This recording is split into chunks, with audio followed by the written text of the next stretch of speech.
Okay, yeah, I love Me and Scorpios, we have like this love. It's like a deep, intense love. I have a lot of Scorpios in my life that I really, really, really care about. So I'm happy that you're a Scorpio. Hmm. What's your sign? You know, I gotta ask. I'm a Taurus. Mm. Okay, I like okay, that. Mm. okay. Yeah. Working with something here. Yeah. But yeah, yes. Around my around like fall, really, not even my birthday, but like once like October hit, I just kind of felt stagnant. It was just like Mm. I don't know what's going on.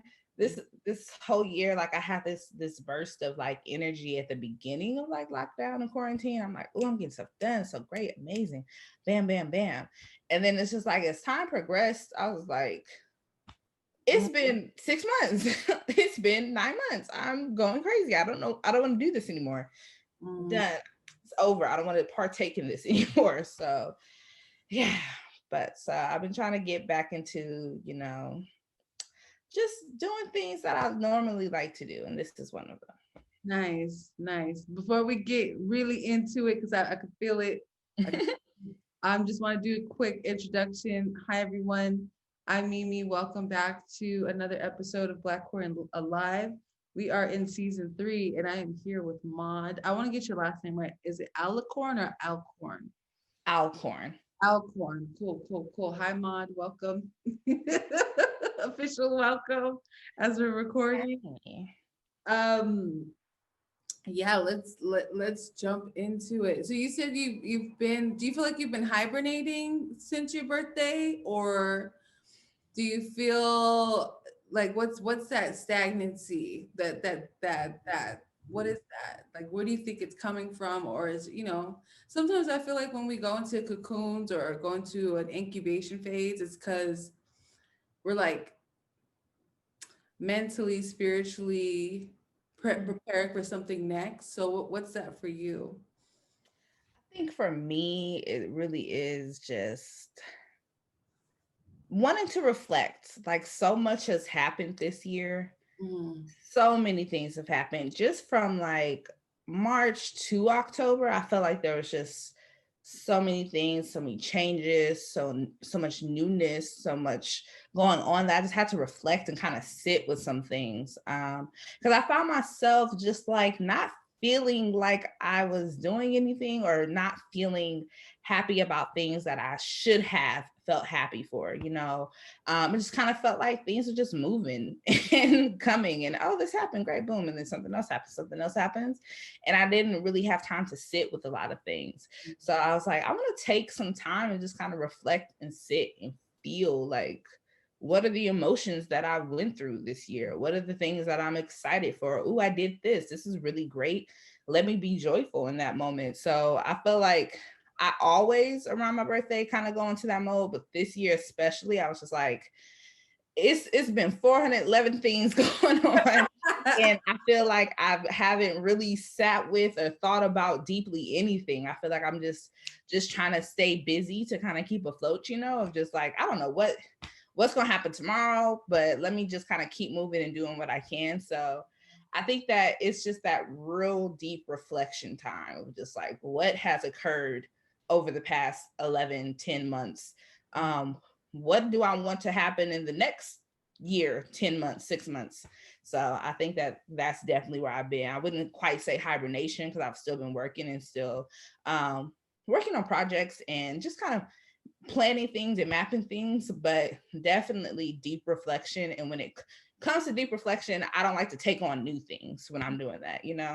so Because that it's not, it's that's to me, it defeats the purpose of like if I'm taking this time to intentionally reflect and see what happened if I'm piling my plate with more stuff. mm. Well, thank you for being open and willing to share some of that reflection with me. I really appreciate it. Yeah. Of course, of course. Yeah. My first question, well, like my third or fourth, because I feel like all I ask questions. Um, what's your age, and what are you passionate about? What's the work that motivates you? So I'm 26. I just turned 26 last month. Yeah. It feels so weird saying that. I feel like I just got used to 25 and I was like, and it's crazy because I recently like was asked to do some work with youth and they're like, yeah, we're serving youth, you know, between 18 and 25. And it just hit me like, wait, I'm not a youth no more. I'm Okay. a grown lady. These are not my peers anymore. I've exited out of this group. And that was just like, oh my God, like mind blowing to me. I was like, oh my God, I am not a youth no more. I am an adult, a full one. Okay, if they say so. But what is most passionate to me is just exploring the humanness of folks, specifically Black folks, specifically Black women identifying folks, queer folks, just people who don't often get to be seen as human, who are often dictated and pictured as like caricatures or as almost of just like these magical beings, like they kind of exist amongst us and they're so magical and huge and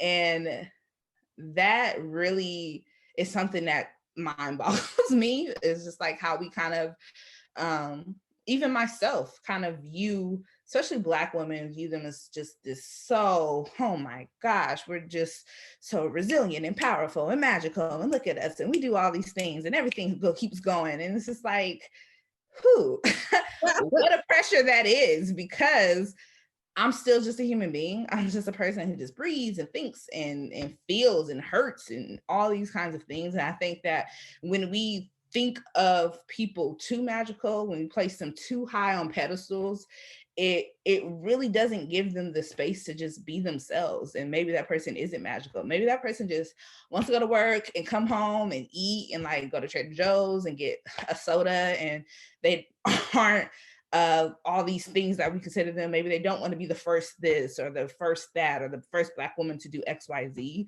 And I think that they should be given the space to do so. And I think I've really been exploring that a lot within my own family. I'm just kind of thinking of that. My mom is like the junior matriarch and I'm like the mini matriarch, and my grandmother is the matriarch. And so like even me coming up and becoming like an adult, I definitely feel people kind of looking to me like my nieces and nephews and cousins. And I was like, can you do this? Can you go do that? Can you run this? Blah, blah, blah, blah, blah. And it's like, I love to do things for my family. Like I love being in position to do a lot of things, but I also don't like that feeling of just like, we're depending on you and all kinds of things. Because that's personally why I don't have children, because I don't want to be that dependable person for a person. And I really like, I'm very, very mindful of how intentional like I want to be if I ever choose to have children. So it's just like thinking about that. And that's really what kind of just sets my soul free, of when I get to see people in these human ways and just experiencing life how anybody would, and not having it be like, oh my gosh, look at this, but also trying to view it not from like a lens of, oh, crack open everything, because I'm also a person who I'm not a trauma bonding person. I don't like when people just like erupt and share all these things with me, even though I know that can be healing for some people. For me, I'm more so like, I don't want to, it's hard for me to navigate that because I'm such a person who has to really process and think about things before I can even give you a response that's worth responding with. So, but just being able to see them in their natural life and every day, seeing my grandma not be my grandma, seeing her just as a woman who is like going to work and got so bored while she was retired, she went and got a job, because she was like, I'm tired of being at the house all the time. And just seeing like that crave for independence, but still wanting to be needed. She recently had to move from a house to like a townhousey kind of thing, like I don't know what you call them, but they're like connected, and she's not used to that. She's having a house with a backyard. And so like not being able to entertain, she like still wants to feel needed, still wants people to come over for dinner. And so just examining that, just like, she is my grandma, but she's also a person. Especially with my mom and sister, not seeing them as these appendages or like these threads that are connected to me, and only viewing them through the lens of our relationship, but just as them as individuals. Just like, my mom's a woman who wants to be loved and who wants to have these things and do these things and feel accomplished. So those are things, everything I do kind of centers that, not as intimately, of course, not always just me and my family, but even the work that I do with other people, the things that I write about all center that, because that's what I'm most interested in seeing, of just like, who are you when nobody's looking at you on a regular day? What is I like what you said, just like very basic human, like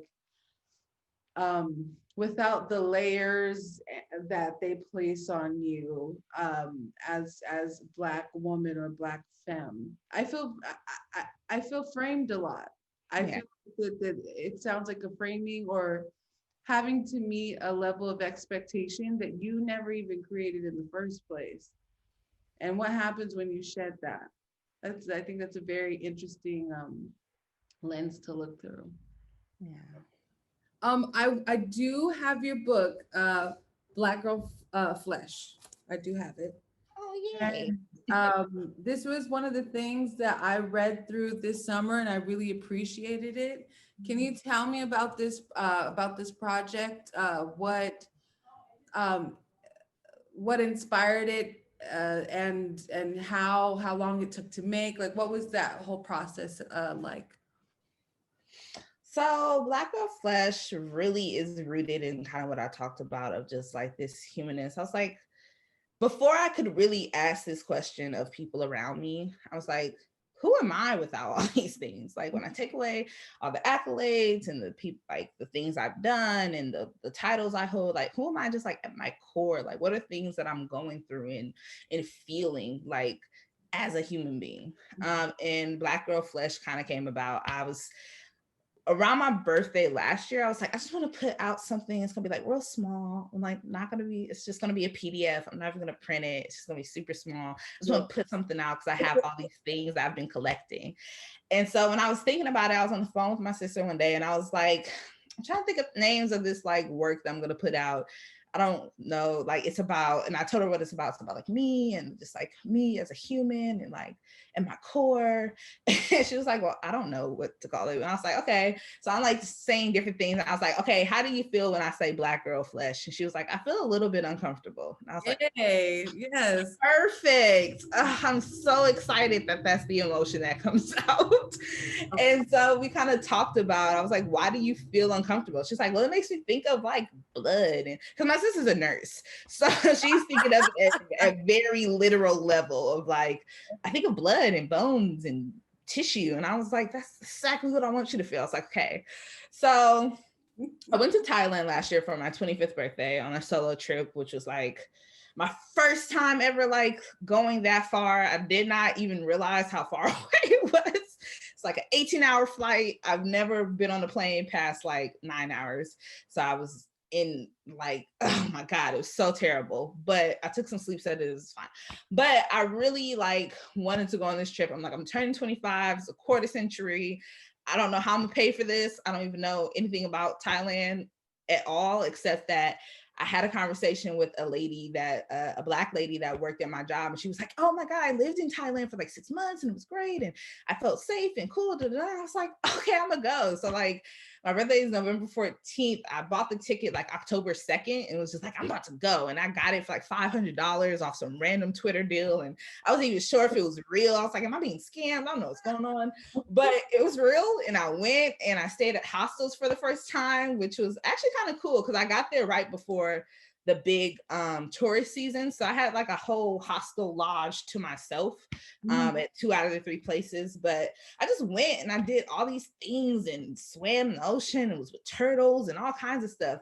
But I also cried a lot. Like I felt last year was a really, really hard year for me. Like 24, the year of 24 was just like blow after blow, beating after beating. It was just so terrifying. And I really wanted to like award myself by like saying, you've made it through this. Let's do something you've been wanting to do. Like, why wait? So I went. And so when I came back, I had this energy. I was like, oh my God, I could do anything. I'm so fearless and powerful. And I've had this eat, love, pray moment. And then like reality hit me like as soon as I walked out the airport, I swear, because I flew into SFO, it was so cold and rainy. And I was dating this really weird person at the time. And they like picked me up and they just like brought my mood all like down to the ground. And it was like before Thanksgiving, I had to like go be around family I didn't want to be around. I just felt like, ugh.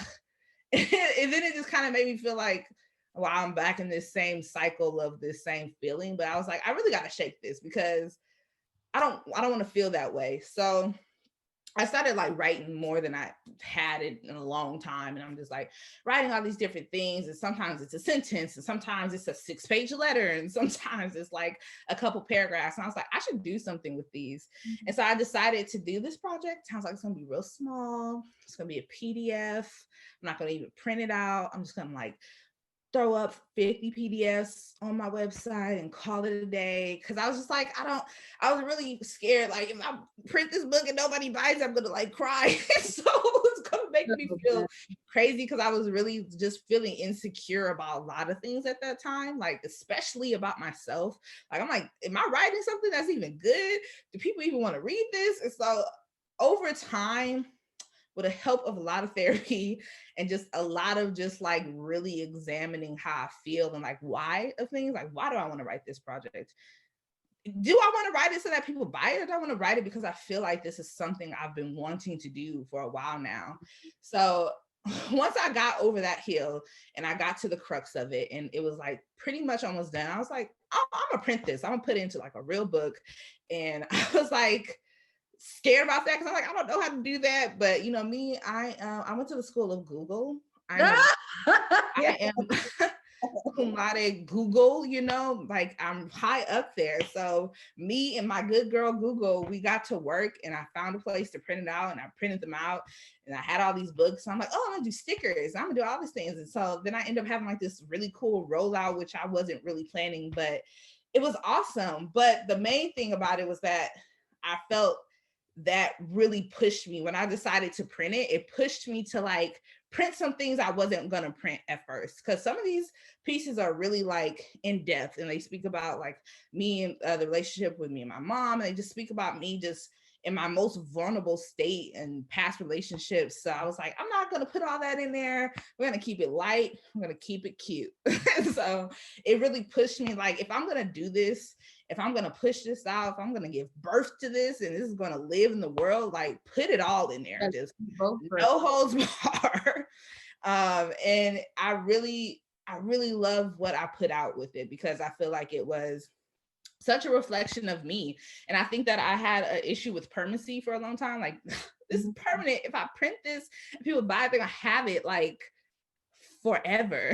So I think that also was a big thing. But when I kind of just thought about like, this is just a version of me. Like this is not the best thing I'll ever write. You know, it's always going to get better, but I have to feel good and feel happy with what I put out regardless, because it doesn't matter if it's the best thing ever or if it's just like in a couple years because I've elevated.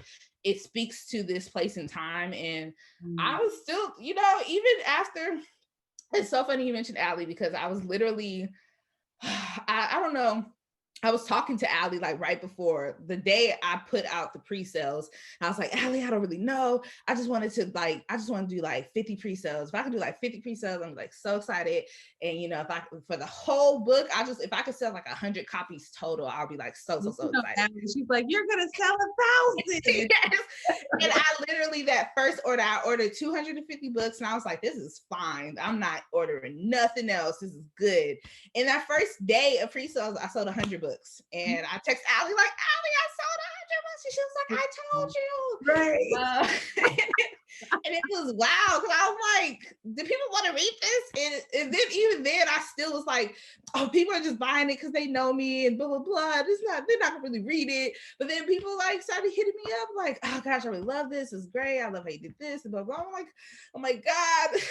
Yeah, my much. I'm about to die. And when it was all said and done for that first round, I ended up having to reorder books like 5 times. I sold over 1,500 books, which is like blew my mind because I'm like, if I could sell 100, that's a big goal for me. In those first couple of months, I sold so many, and people were like messaging me, and schools were like, I want to buy 20 for my girls, and dance companies, and people like, I want to buy 5 for my friends. Are we doing a book club? Can you come speak at our book club? And I'm like, oh my God, Oh, so wow. much going on. But I say all that to say that it's been crazy because I'm literally thinking of this. I remember when I was like, I'm just gonna sell a PDF. It's gonna be real short, cute. And then what it's turned out to, I feel like it really speaks directly to like me and how I've kind of blossomed into more and done more than I'm always like used to set these really small goals. Like, I just want to do this. I'm gonna go like speak at an open mic, and that's gonna be it. And just me and my career and me as a person of just how I always kind of sold myself short, in the universe and people around me will just blow me out of the water every time. Yeah, that's powerful, man. That's powerful. And I think that's powerful. And I think it's motivating to hear that, because I feel like when we do put something out in the world, that permanency is very real. Like my experience is, it's no longer mine. It belongs to everybody else. But it is a part. I like what you said. Like, it's not that this is me. This is a version of this time and space. And I think that's an interesting like stance to have, for sure. I'm gonna pivot a little bit. What are your pronouns, and or your gender expression, and how do you sexually identify? Okay, yeah. So my pronouns are she, her, and sexually I identify mostly as pansexual. Just because I'm a person who I've dated all kinds of people. Not to, not that I be out here around town, but I have dated like all types of people. And for me, it's never about like organs, like sexual organs or things, or like how people present. It's more so like this person, like, oh, I really love this person, and then I really like this person, I like being around them.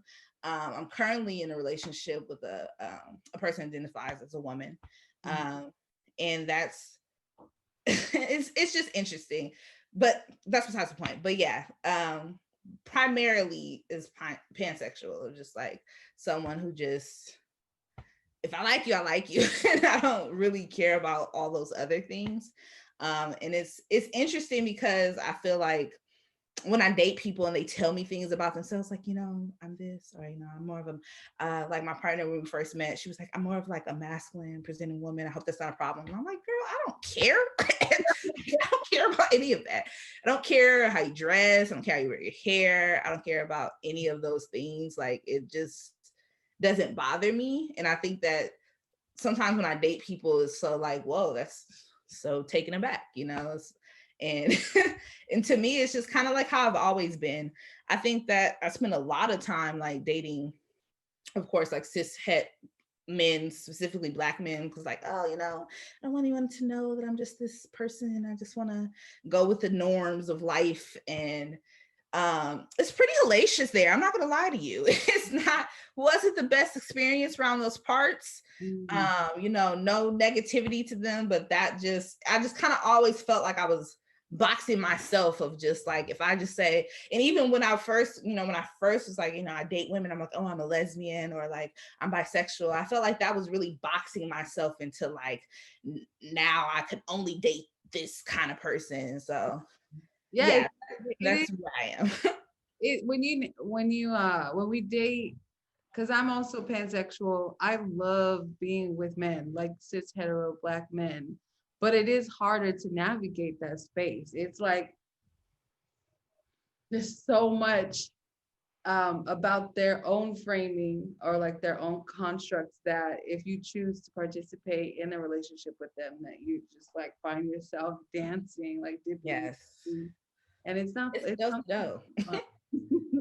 It is a do-si-do, and I feel like with that, it's like, I don't know, I found myself in this like teacher role of like, have to teach you these things, and then also like when you act up, I have to be like, hey, don't do that, because, and it's like, I just don't like feeling that way. I understand that with relationships, any relationship, there comes a certain level of like teaching and learning. But with that, I just felt like it was just all the time. I'm just always having to correct you, or like, why are you saying that? Don't say this. And so for me, it's just easier to just not. And that's not to say that when I date people who aren't cis or aren't heterosexual, that they just know everything and they're tuned in, or that I know everything and I'm super tuned in and know all the correct things to say. But I think that I've had a better experience of people just willing to do so. Like, oh, my bad, let me correct myself, instead of being like, oh, why can't I say this and blah, blah. Right. I don't want to do all that. That's what I don't want to do. I have a father who's like that, and he's gotten better, but like, I don't want to deal with someone like that, where I have to, well, why can't I say this thing and everything is always changing and blah blah blah blah blah, and back in my day, I don't want to deal with that. So I just choose not to, and it's been better for me, I will say. So that. Where do you find home? Home, I find home with myself a lot. A concept that I've really been thinking about, because I'm like, I my living situation is weird, because like I have a home, I have a house that I live in, but then I also have this partner that, has a house that I sometimes kind of live at, and I just be everywhere because to me, I feel like home fluctuates for me. Like sometimes I really, really want to be with my partner and I'm over there for 5 weeks at a time. Or I go to my house where I live and I'm like, oh God, I just want to be by myself. And I'm there for a month straight.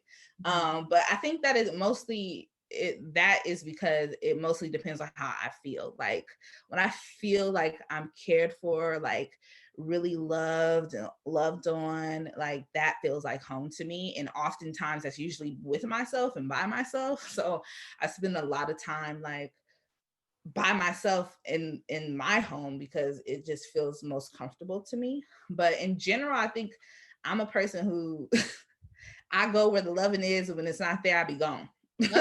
Like I really do. Like if I feel any kind of like, I don't want to do this right now, I'm leaving and I'm gonna go be by myself, because I can depend on solitude to like feel good to me, which is new. It's very new for me, because I used to be a person who didn't want to be by themselves, just want to be in the presence of somewhere where it's loud, somewhere where I'm just like out in public. And I think that me feeling at home in solitude is such a new feeling, but it also feels really good. So I've been leaning more into that. Okay, I like that. I like that. Where I go where the loving, I go where the loving is. That's beautiful. That's honest. Like super honest. What are you searching for? I think mostly I'm searching for understanding. I think I'm always searching for understanding. Whether it be within myself, whether it be with my friends, whether it be with my partner, whether it be in a book or in a movie. Like I just want to understand, like I always want to just know, because I do pride myself on being someone like I can see every side of a situation. There's literally no side of a situation that I can't see, especially when I'm like in something with someone. And so I always seek to understand. I think it's because I'm curious. I have a huge curiosity of just people and how we can connect, and how what you're thinking and what can I do to better help you. Like, how do you feel better? How do you feel excited? Like, I'm always looking to just understand. And I also know that it's not always black and white, because some people are looking for understanding too. Like, I don't know what I feel, but I feel something strongly and I want you to know that. And I understand. So I'm always searching for that. I feel it. Have you found yourself and in any stories, movies, anime, like just anything, any type of media, where you looked at that or experienced that or heard it and was like, hey, that's me, or that's what I strive to be? So, okay, on a very random tip, That's a Raven was probably like the Mhm. first time that I just was like, wow, this person is me. I'm like, and it's crazy because we used to always say I look like Raven Simone, like growing up. Because I was like similar skin complexion, a little bit chunky, like my whole life. But that just her quirkiness on the show, just like doing these weird voices and wearing these crazy outfits. I was like, wow, that's really me right there. Like, I never really felt like that until That's So Raven. I'm just like, this is me and this person. Like, and we at the time I was younger than her in the show, but I was just like, oh my God, this is what I'm gonna do. I want to be this fun person and da da da. So I saw myself, but I also saw like who I wanted to be. So like on a very on a random tip of that level, absolutely yes. And then oddly enough, like I saw myself a lot on Living Single too. Like something that I got into when I was a little bit older, of just like, I feel like I'm every person on this show. Like sometimes I'm Sinclair, sometimes I'm Max, sometimes I'm Queen Latifah, sometimes I'm Regine, you know, like it just depends on what day it is. But I could see myself being all these people. And I know all these people. I know a Regine who don't, I have a cousin who's like Regine who don't only come around when, you know, she looking good and fly and never wants anyone to see her looking dusty. I have a best friend who is Max, who's like hardcore and intense, but is also just like the goofiest person in the world, you know? So like Living Single is like my holy grail of shows, because it just like, it really just set the bar really high for me of just like, this is what I want to feel like when I'm an adult. I want to go places and get dressed up and write stuff and, you know, go to boutiques. I want to buy clothes from boutiques. Although I don't, you know, I'm a Target girl. But just like that whole feeling, like Living Single has been the biggest one. And then when it comes to like my like sexuality and queerness, I hold Moonlight so close and dear to my heart. Even though my story is very different, I think just that it's so relatable to me. Just like, I'm just this person existing in a world where people like me don't exist, but they do, but they don't. And just kind of navigating the ladder of two. You know, I'm from East Oakland. My family is nothing like me at all. They live a whole different life. And my family's been in East Oakland for a long time. And I'm very much the black sheep that just exists differently, and I do everything differently. I'm the only like openly queer person in my family. My family's huge, and I say openly because, you know, but that's not the point. But in my family, like that's something that's just never talked about in a positive way. It's always just very homophobic, transphobic, every phobic you could think of. And so like I really, as an adult, I've really broke away from them, not just because of that, but mainly because of that. Because I knew that that's something I wanted to be a part of my experiences and my identity. And I didn't want to feel like I'm constantly being berated about this when I'm just literally living my life and existing. So have you been able to talk with them like as you get older about your queerness? What's that experience been like? Yeah, with my immediate family, like my mom and my aunt and my grandma, I'm really close to, and my sister. Like those are like the people I probably engage with the most. Yes.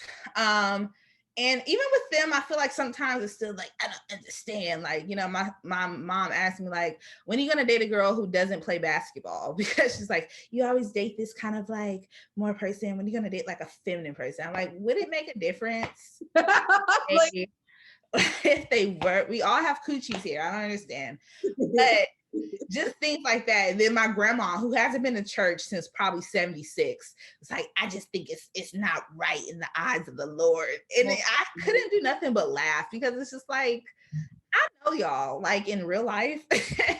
And I know that y'all don't live this closely to the holy book as you're trying to like sell to me right now. So I thought it was just funny. But I know that those people and my dad like love me. Me and my dad don't even talk about it, but I will just say like, yeah, me and my girlfriend, da, da, da, but we never had like a conversation like, this is what I be doing. And I think it's best kept that way, honestly. I feel like it just, to me, it makes me feel better to just being able to just talk about it and not necessarily having like, hey dad, this was going on. Like, I take what I can, you know, you gotta take your wins when you can.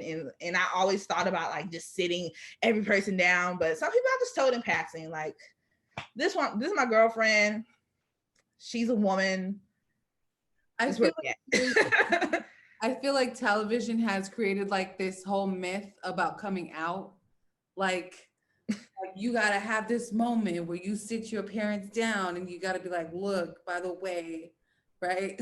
I'm a coochie cutter. But like,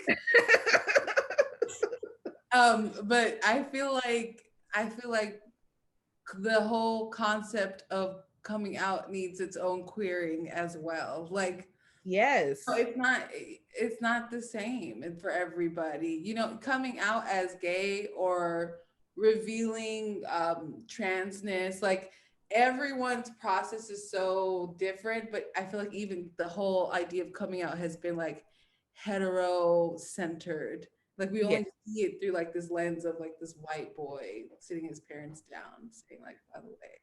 Yeah, and I feel like that definitely goes back to like kind of what I was talking about of humanness. Like it always has to be like this thing, like this wonderful story of like triumph, and it's like Yes. this is what happened. And for some people, it is like that, but for me, it was a conversation and like in passing, like, oh hey, I'm not with that person anymore. I'm dating this girl. We about to go ice skating. All Right. right, see you later. All and, right. it, and and my mom, to her credit, has always been a person just like, do whatever you want to, even though she had to slide in, I don't feel like that's right, I don't think that's the right way to do things. I don't agree with it, but do what you want. And it's like, I take that with a grain of salt because like I said, I know y'all and y'all don't go to church. Y'all don't read. We don't even have a Bible in our house. We've lived here for 20 years. So like Don't talk. just having to take that as a grain of salt. And honestly, that was the best reaction I probably could have got. Like, and she surprised me with that because I was expecting a little bit more like, she was like, I don't care. Do what you want to. She's like, you never really, you never really wanted to have kids. So I always figured you might be. It's like, that's not really how that works. But but okay, that's fine. So I Mm.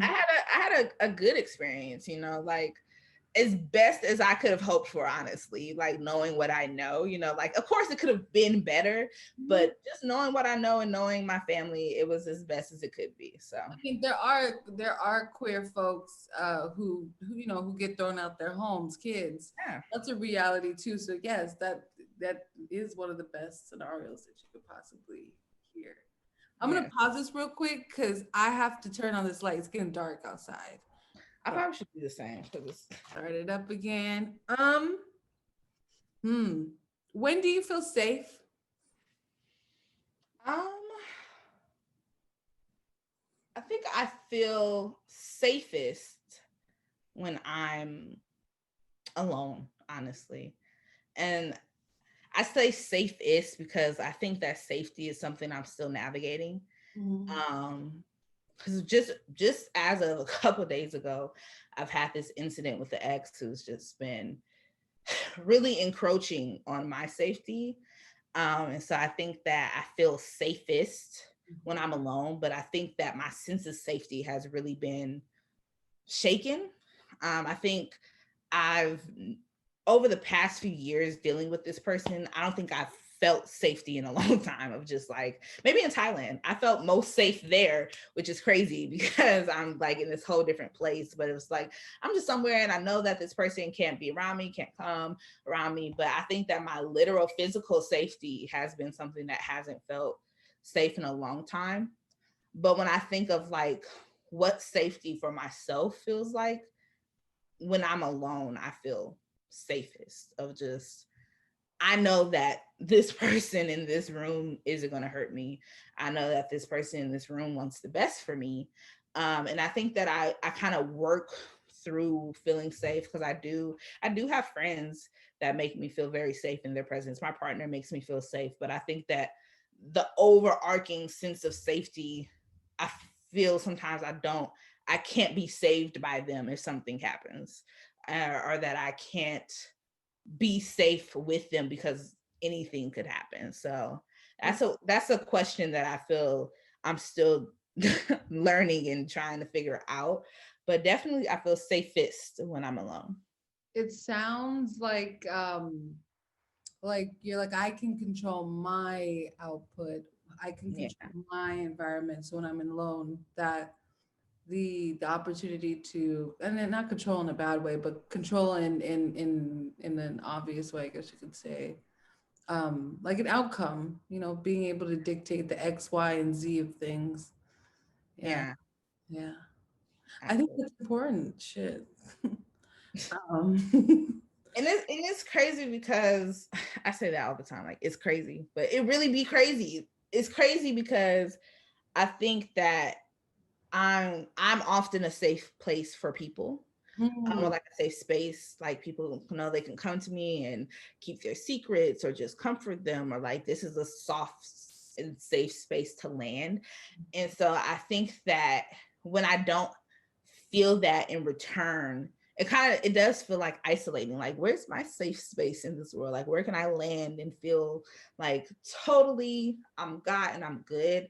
And I think that because I am having a situation about that, that it does feel way more out of my hands. Because even with the people who I would consider safe, or the people that I do find are so concerned about my safety, physically, mentally, all those things, it since I have this like overreaching arc that is above that, that is out of mine in their control, it doesn't feel as safe as it could or that it once did.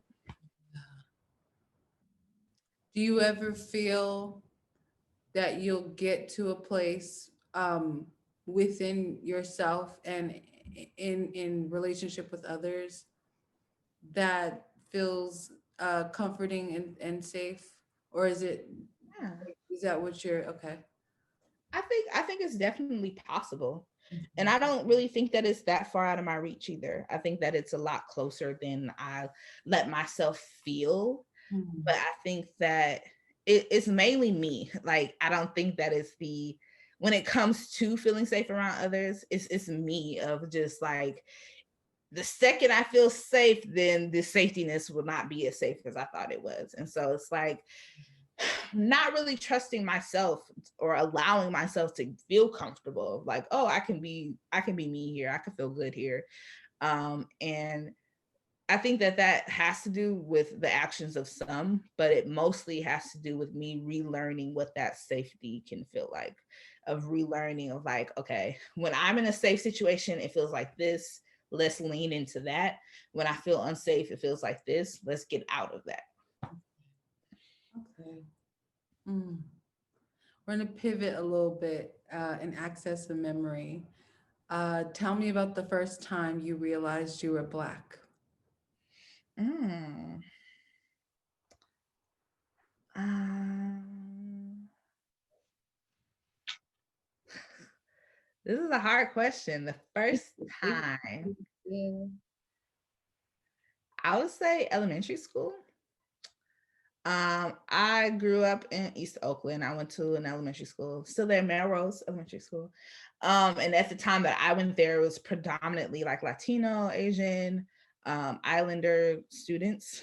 And I remember there was this like, I must have been like maybe third or second grade. I can't really remember, but it was this little girl. She was like from Mexico. She had just moved. She didn't speak English at all. And I was like, asking my teacher, I'm like, I really want to like learn the language that Mexican people speak so I can speak to her, like I want to talk to her and be her friend.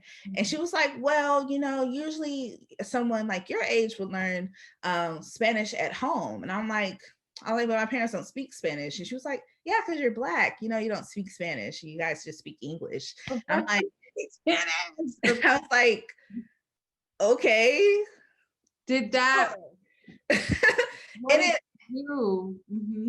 And I think that that made me just think of like, first of all, my grandfather's Panamanian and he does speak Spanish and Portuguese. So that was the first thing. And it's funny because my grandpa used to come and like volunteer at my school, but he never like spoke Spanish or Portuguese. He always spoke just English.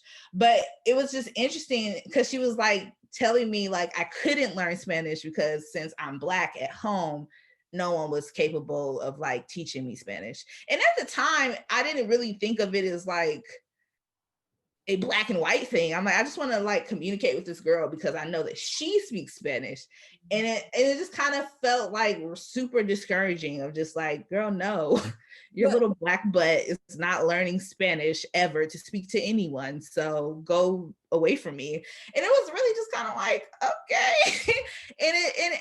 and over that time, like after that point, I found myself a lot in places like that of just like, I want to do these things, and it's always being misconstrued as something different. Like there was another girl who was Taiwanese, and she like one day we were having like a circle thing, and like at recess I had like went up to her and was like, oh, you know, let's play. Da, da, da. She was like, no, I don't want to play with you. I don't want to play with you. And I was like, okay, fine. And I just like walked away. But then when we got to the circle, she was like crying, like, oh my God, you know, at recess, you know, Malaysia, she walked up to me and she was like looking at me weird. And I think that she was like making fun of my shoes and da da da da da. And I was just like sitting there like that. And I was so flabbergasted. I'm like, that did not happen. And da da da. And then my teacher turned my card because we had cards. And so it was like green and yellow. And if you got a red one, it was like, that's a wrap. And I had a yellow card for the first time. And I was so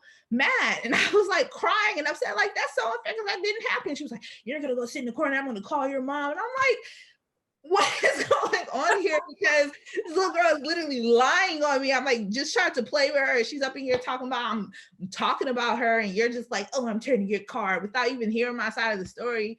And I feel like that teacher, her name was Miss K. I wish I knew what the K stood for, but her name was Miss K. And she was so mean to me all the time. And I never like understood until I was older, but I was the only black girl. It was another little black boy, but he was like so deathly quiet. He never spoke, he never asked a question, anything. So it was just me in this classroom.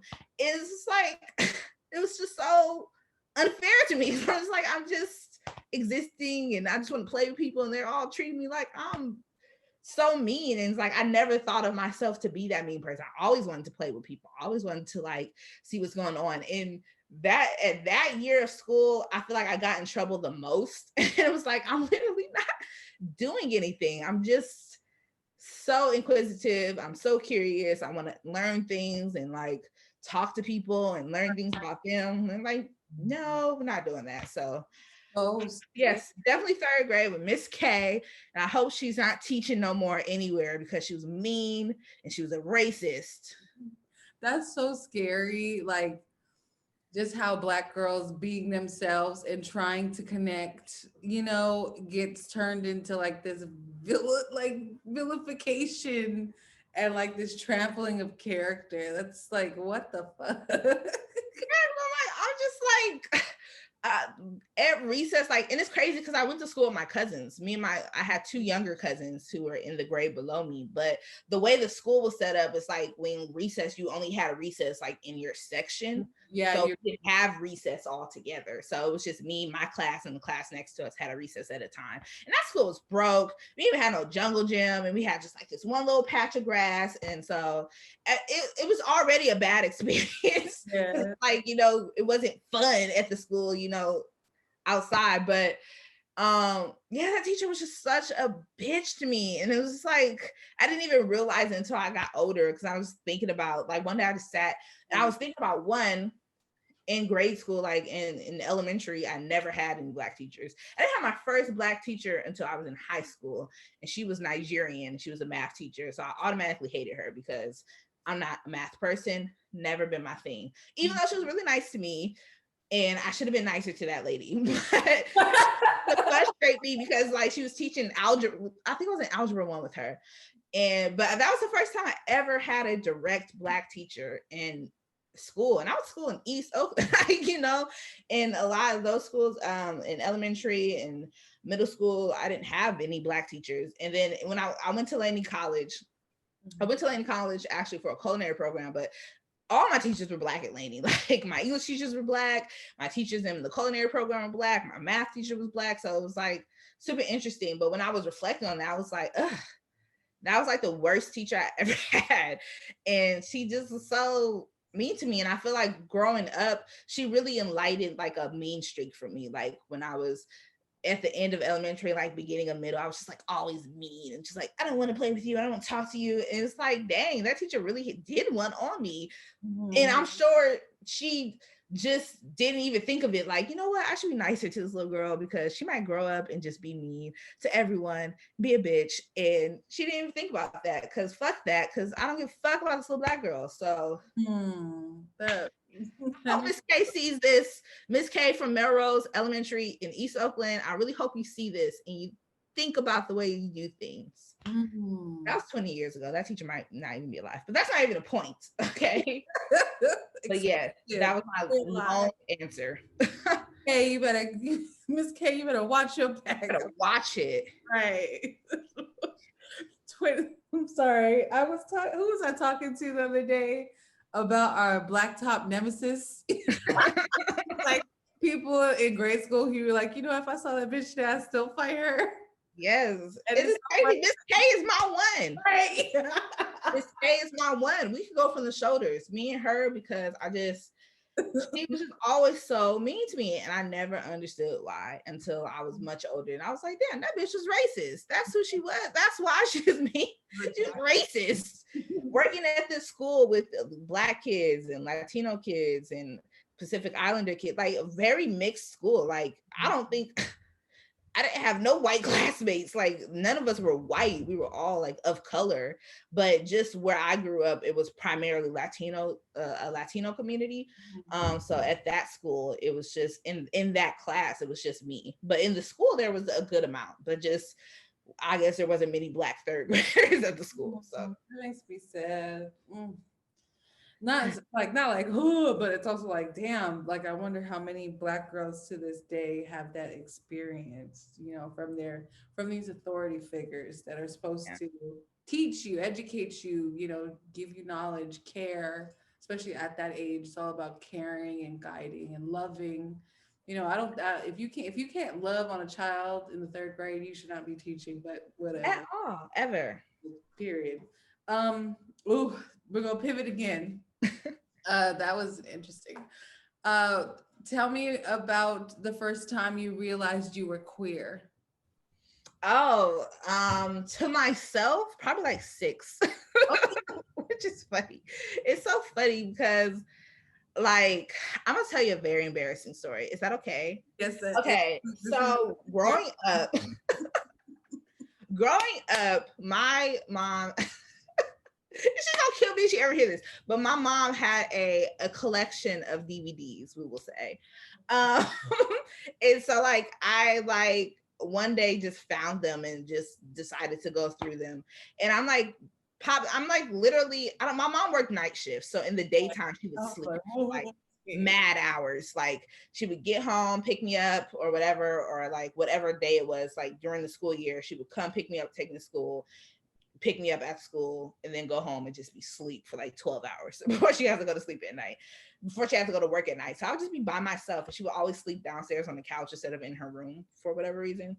And so she had like a collection of DVDs, and I went through them one day, and I was just like feeling things. I'm like, this is so different, but it wasn't in the way that I was like expecting to, you know. I'm like seeing these, and it wasn't even like sexual because I'm 6, but it was just like, I don't want to look at these like men and women couples. I want to look at these women and women couples, and like that is intriguing. And so that kind of really sparked, like over the years, I would always be curious about that. I would want to watch movies with lesbian couples and things like that. And I think that in high school was when I first really started to explore that. But very secretly, and not necessarily to my friends, but just to like my family. It was just like, I want to experience these things, because I wasn't even sure. I wasn't even like fully committed to this. I'm just like, I'm just gonna see what this is. And then after the first time I was with the woman, was sold, you know. Never going back. It's wonderful. I love it over here. I'm not sure what you have to say. But even after that, it took me some years to like publicly be in a relationship with a woman. I wasn't publicly in a relationship with a woman until maybe 3 years ago. So I spent a lot of time like having this identity, not really naming it, just saying like, oh, cool, and for a while I was just like, I would like whisper to like, I'm bisexual, like I'm a little bisexual, because people love bisexual, even men, especially men I was dating like, oh, I love this is so great, it's so like exotic and cool and and so it felt yeah, safe, like I could be bisexual. Now telling someone that I was like pansexual, that I liked women of all kinds, not just these feminine women that you were also attracted to, then it was like, that is a sin, and look at you, one of them dykes, look at you, blah, blah, blah. And it's like I would get such a different reaction. But it's interesting to me because I feel like I've always been queer, whether I was like publicly out here dating women, but to my close friends, I've always been that. So like it wasn't surprising to them. It was most surprising when like I would post a picture of me and anybody I'm dating, because that's very unlike myself. So I'm very just a private person in that way, of just like, and not even private, like, oh, I'm better than y'all. It's just like, I don't care to show these things. Yeah, this is not, I'm kind of the same way. I don't like posting like relationship stuff or just airing that out publicly, because it just feels inauthentic. Something about it feels like performative. And when you break up, oh Lord, now you gotta just tell all these people, they asking questions, and just, that's really the reason of just like, I like to take my L's in private. I'd rather just meet at the crib knowing that this person was a plumb fool and I thought they were so great, but fuck them now. I don't want to have this conversation with nobody. Just take my L's in private, okay? I love that. Next time y'all see me posted up like publicly on a public forum with somebody, it's gonna be my goddamn wife of 5 years. I'm like, happy anniversary, babe. Here's our dog.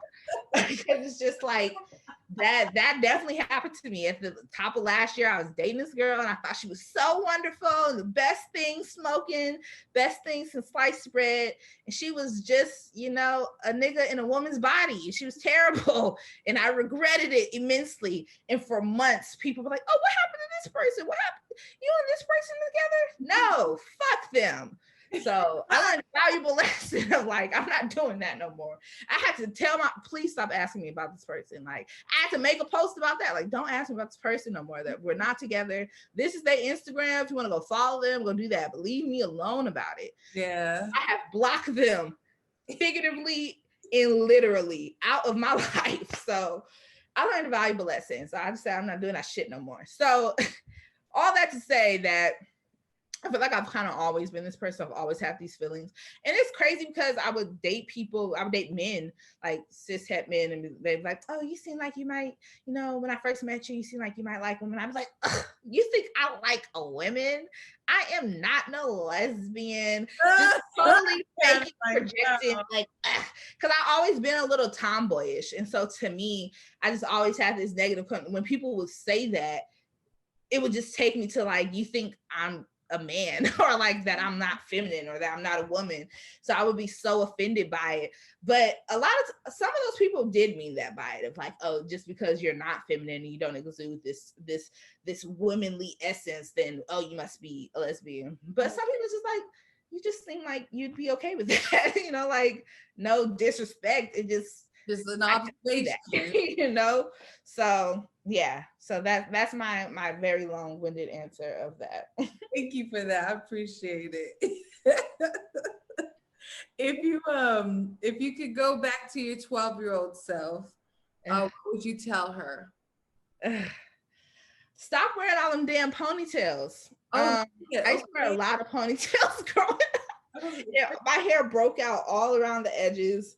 And so that's why I went natural the first time, because my hair was so broken off, and just from perms and ponytail after ponytail.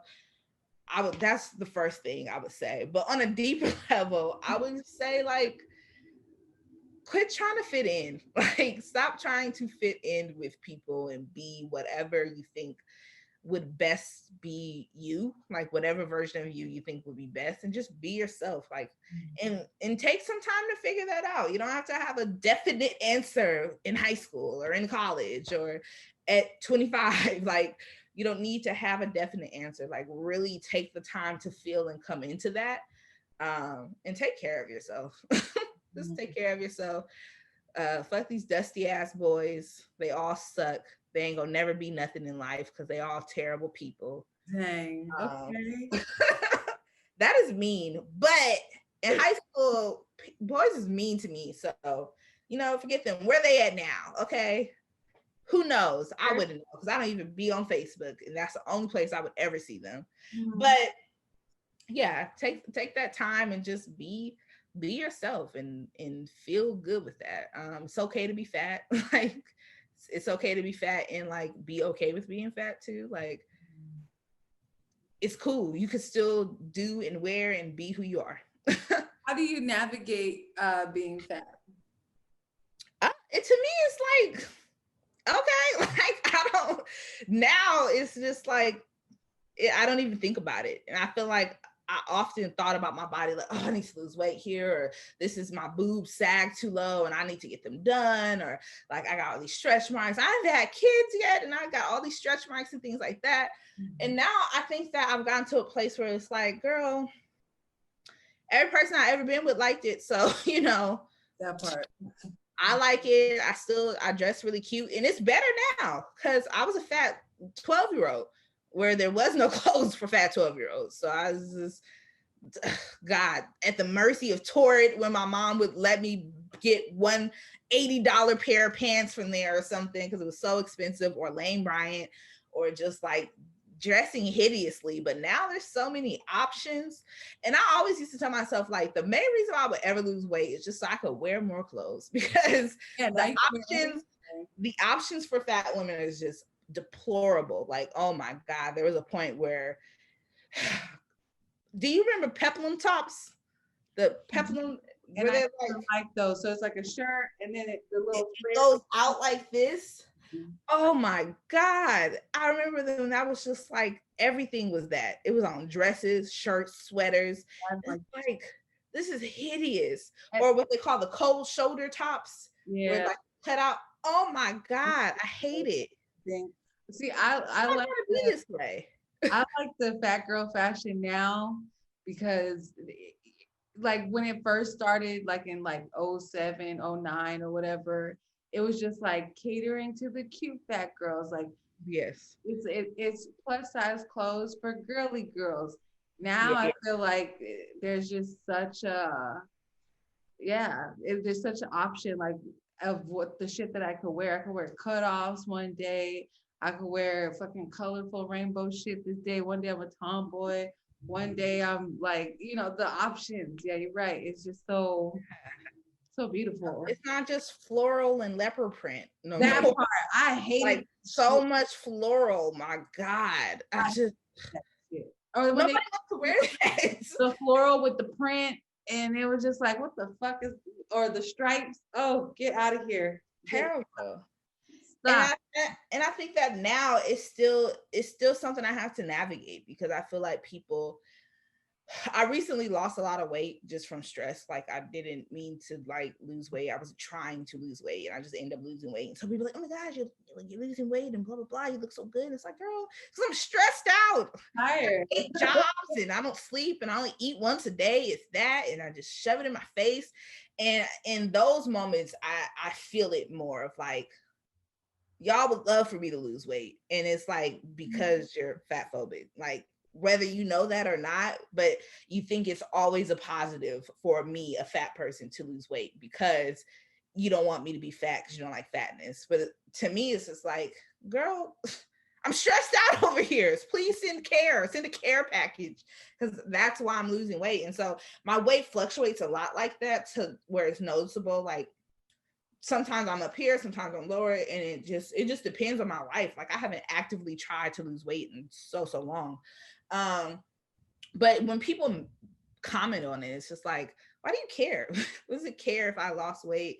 Unless I'm telling you like, hey, I lost weight and I'm really proud about this, there's no need to comment on that. And Mhm. I think that in my regular day to day, it's become so normal that I do think of it, but it's not something I sit with often.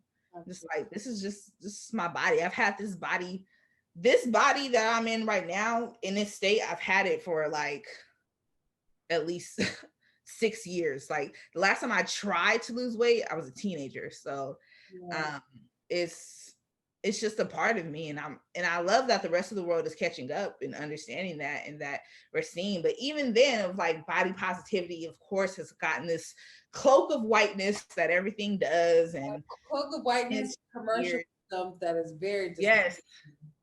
And And it's like it's being each body started this. yeah, it's being spearheaded by these small white fat women who are, they're fat, but they're not like, they ain't big.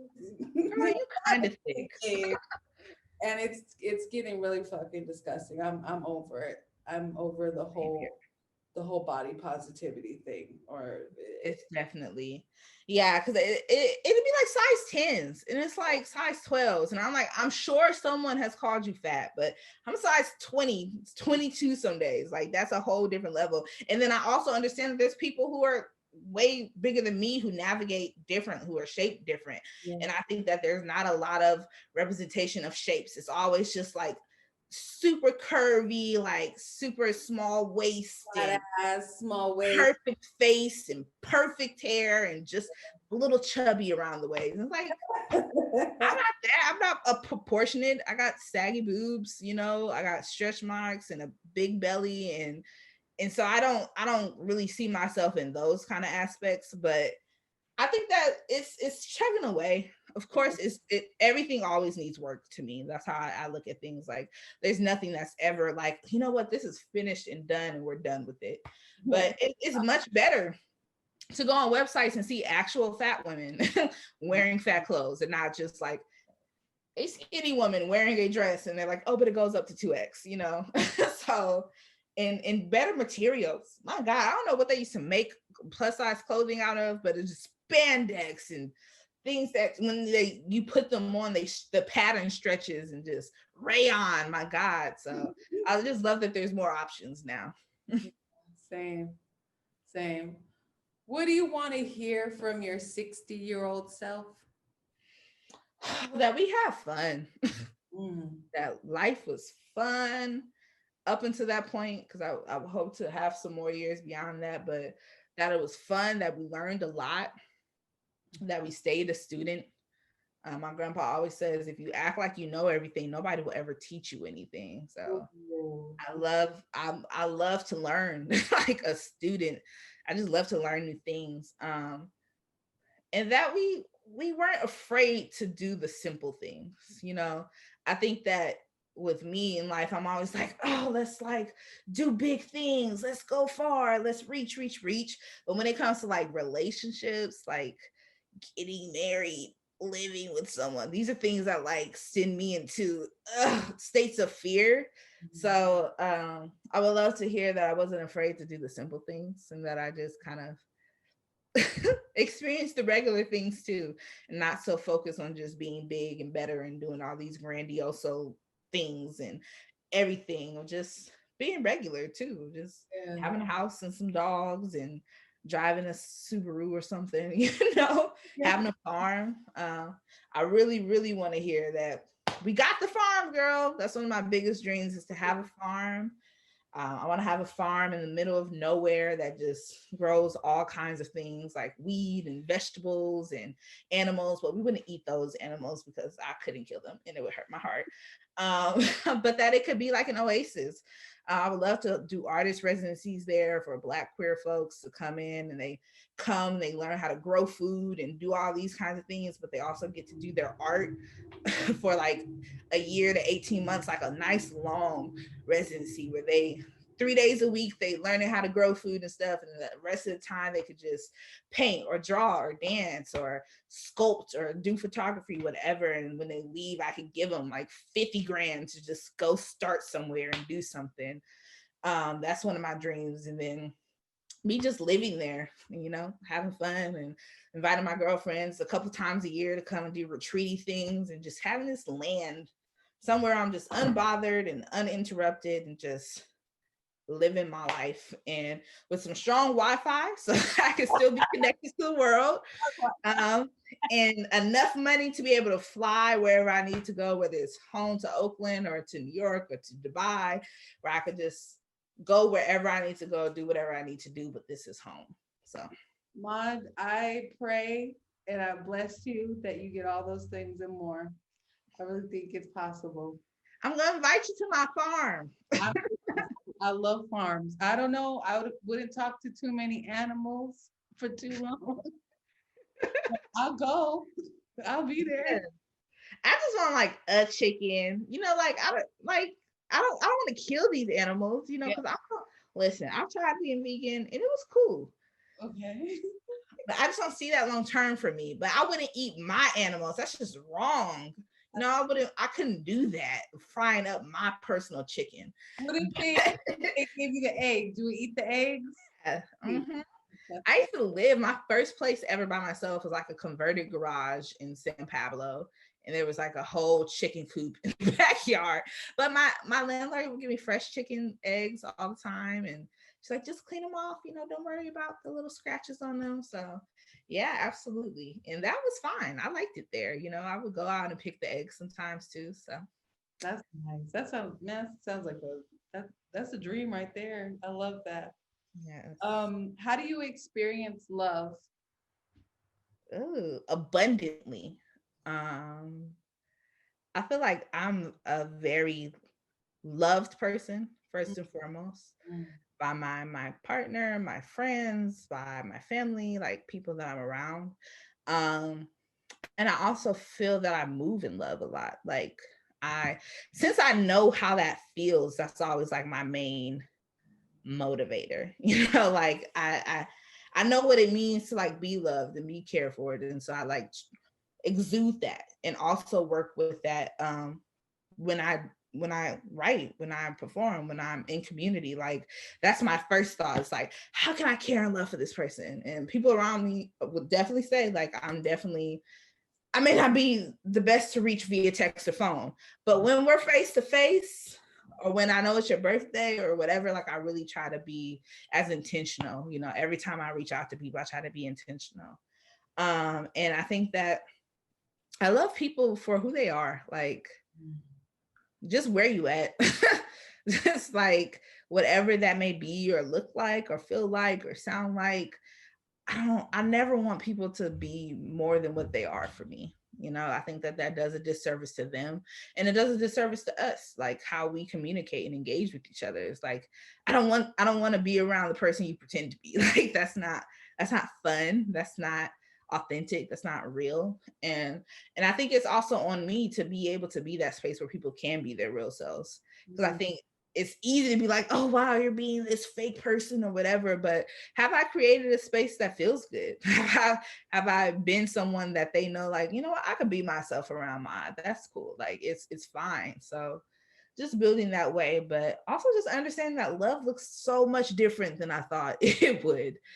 Growing up, I was like, love is just, you get married and you have kids and boom, it's just love your family and all these things. But the love I have for my friends is deep and real. The love that I have for the people around me, my community, is deep and real. Like I love people that I barely talk to. Like I have a friend I've hung out with twice in the 3 years I've known her, but she's a person who I definitely just love and has helped me to grow and shape who I am today. And it looks differently. It doesn't have to be like we're in each other's faces and we're spending all this time and we gotta like be linked arm in arm everywhere we go for me to love you and for that love to be real. And when it comes to, I have past romantic partners who I still love just as deeply as when we were in relationship in that way. And just because we're not doesn't mean fuck them forever. Although some of them, not all of them though. Some of them can fuck off. But there are some of them who I still love and care for in that way. And it doesn't have to die or disappear because we're not in a relationship anymore. So yeah, it's so much more expensive than I ever used to think. It's never been black and white. It's always been a rainbow. Like it's just everything you could think of is in this, and love can look any way you shape it to be, as long as it feels good and right to you, or to you and that other person. So Yeah, I love that. I love that response. Mm. If you could change your identity or form, would you? And I've expanded this question to like, hey, I really just want to be a hummingbird every Tuesday, or I really want to be a dream catcher, over my beloved's bed, something like that. Just anything. I would be a honeybee. Ooh, okay. I love bees. They represent so much to me. I actually got one tattooed on my back for my birthday this year.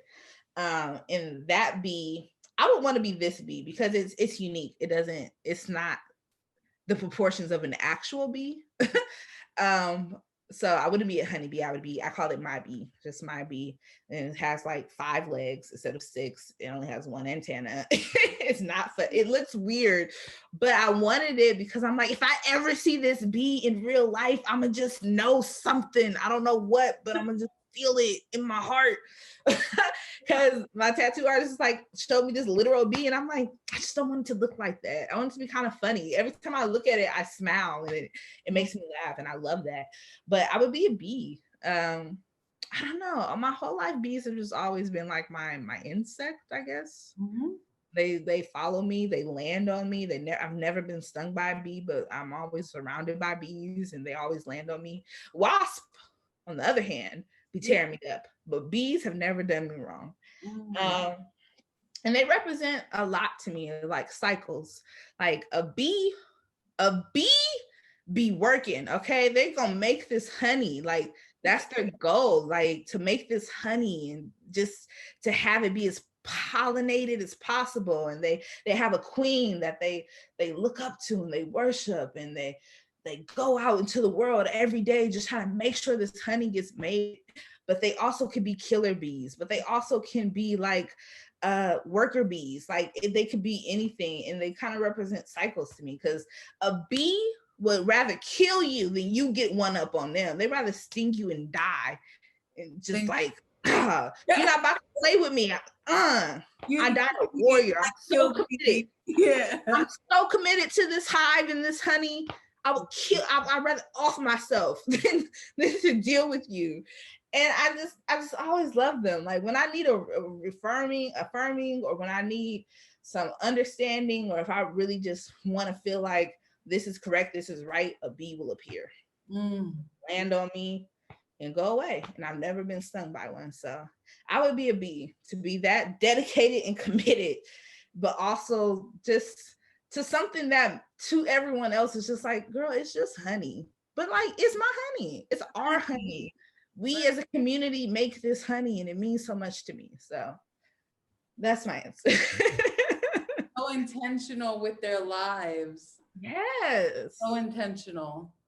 I love that answer. I would have never suspected that, but I do love it. Yeah. And they're kind of funny too. I don't know. Bees always kind of make me laugh. Like, this cute little bee, they could look like so many things. So This is my last question, my dear. Is there anything that you want to express in this moment that I may have not touched upon through a question?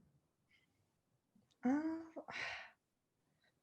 don't think so. I feel like you've asked so many questions that made me think in like real time, Like even though I knew what you're gonna ask me, I'm still like, wow, this just feels so fresh and new and different, But I don't know. I think I always just want to remind people that you're just a regular human being. I'm just a regular human being. And regardless of all the letters before and after, the accolades, the this, that, whatever, like that still is enough and feels good. Just waking up every day and living whatever life it is that we choose to live is phenomenal, and not even like because some people didn't wake up this morning, like my grandma was saying, like, you should be grateful because some people didn't wake up. But it's like, nah, it's because you get to experience this experience that you'll never see again, and that no one knows but you. Like, it's just however that feels, and it could feel bad and terrible sometimes, but it also could feel really good. I'm just like, I exist in this world. There will never be another me, as far as I know it. I don't I'm not a person who speculates too much about what happens when we leave these forms, but as far as I know it, this form will never exist again. I'll never exist in this time. Even if I came back the same exact person, the same exact place, I would experience things differently. So that really feeds into my curiosity of like, while I'm here, I want to soak it up and do whatever it is that I decide I want to wake up and do. And some days that's 8,000 things, and some days it's absolutely nothing. And And then every day still has the potential to be a good day. and then realistically, all we ever have is like right now. And like right now. There is no past, there is no future. It's just like these ongoing present moments that if we choose to make meaning out of, we can. But also existing is just enough because that's all we actually ever do. Yeah, that's it. I know Yeah. we all expect something more, but that's the only guarantee is like this minute. That's powerful. All right, I'm gonna stop us right here.